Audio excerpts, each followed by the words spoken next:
So the Charlotte Hornets are a team that I've seen in the top of the league for offensive stats while researching stats for videos on other teams. But now that the team has won 4 straight games and is 0.1 points off of leading the league in points per game, I think now is a good time to break down the Hornets' play thus far this season. What's up, guys? SCJ here, and if you enjoyed today's video, then make sure to give it a like as it helps out a lot. And if you're new to the channel and or enjoyed the NBA, then make sure to hit that subscribe button and notification bell. So like mentioned in the intro to the video, the Charlotte Hornets are currently riding a 4-game win streak as they beat the 76ers by a score of 109-98 to end the 76ers' 7-game win streak, and the Hornets' tremendous second quarter last night is what helped them get that victory. Gordon Hayward's offense is what helped the Hornets the most last night as he dropped 30 points on a tremendous 13 for 16 shooting clip from the field and 4 of 4 shooting from the free throw line. Hayward also had 4 rebounds, 7 assists, and a great 3 steals as well. Last night was not the only impressive win that the Charlotte Hornets have gotten over this win streak, as they also beat the 2021 NBA champions, the Milwaukee Bucks, in 2 straight games. I'm sure many of you are aware Jrue Holiday has been in health and safety protocols, so he didn't participate in either of those games, but nevertheless, those are still impressive wins for this young Hornets team nevertheless. Rather than just look at this win streak, let's take a look at how well this Hornets team has fared for the entire 2021-22 NBA season. So going back to something else that I mentioned in the intro to the video, the Charlotte Hornets are currently 0.1 points per game away from tying the Utah Jazz for first place in that category, which is very impressive to see from this young team. In terms of field goal percentage, the Hornets are once again one of the top teams in the league as they are top 10 and come in with the 9th best percentage at 46.4% this season.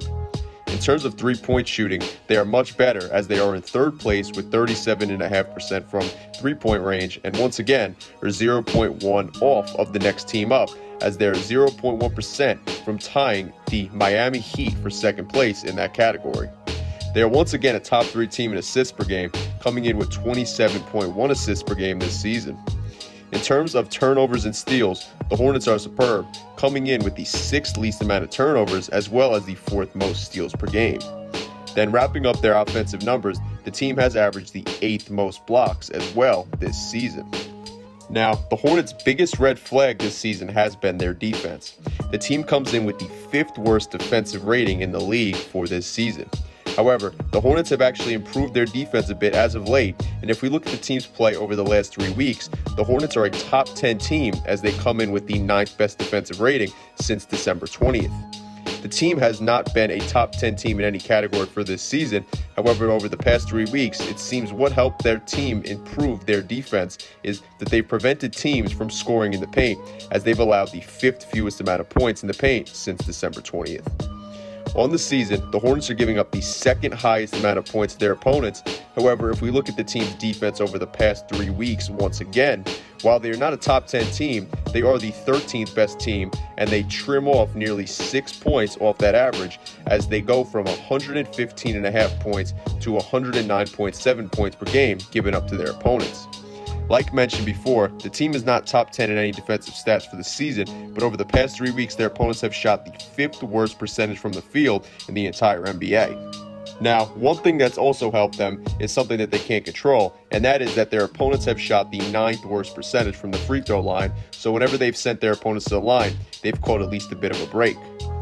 While, of course, their improved defense has been why the team has played better as of late, it's also important for me to mention that the team has led the league in assists over the past 3 weeks and has also played much more efficient as of late, as they have gone from a plus-minus rating of 0.4 on the season to 4.5 over the past 3 weeks.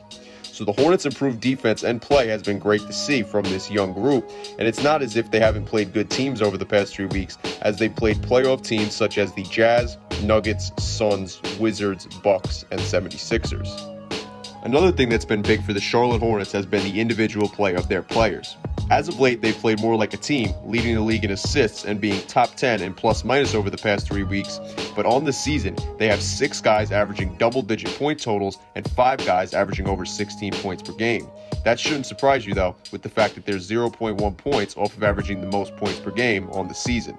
But I did want to bring this up because they've gotten huge performances from a number of different guys as of late, and we saw Terry Rozier drop 35 points, 7 rebounds, 3 assists, and 2 blocks, as well as 2 steals in the team's final game of 2021. We saw Kelly Oubre score 32 points on 9 threes, including 8 threes in the fourth quarter alone on January 5th of this year. And of course, like mentioned, Gordon Hayward was the man who came up big for the Hornets in last night's game against the 76ers. Of course, you add that together with the consistently good play of guys like Miles Bridges and LaMelo Ball, as well as guys like PJ Washington and Cody Martin helping out, and you've got yourself a very potent Hornets team that can get hot and go off at any given moment. Now, the only thing we need to see from them is them improving their defense, and this team will be a problem in the Eastern Conference for years to come.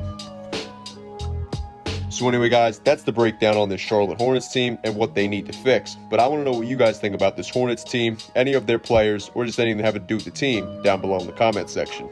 If you made it all the way through to the end of the video, then I appreciate it. And like I said before, if you like this video, then make sure to give it a like, as it helps out a lot. And if you're new to the channel and or enjoy the NBA, then make sure to hit that subscribe button and notification bell. That way you stay up to date with all the newest content on my channel. Anyway, thank you guys for watching. I'm SCJ, and I am out. Peace.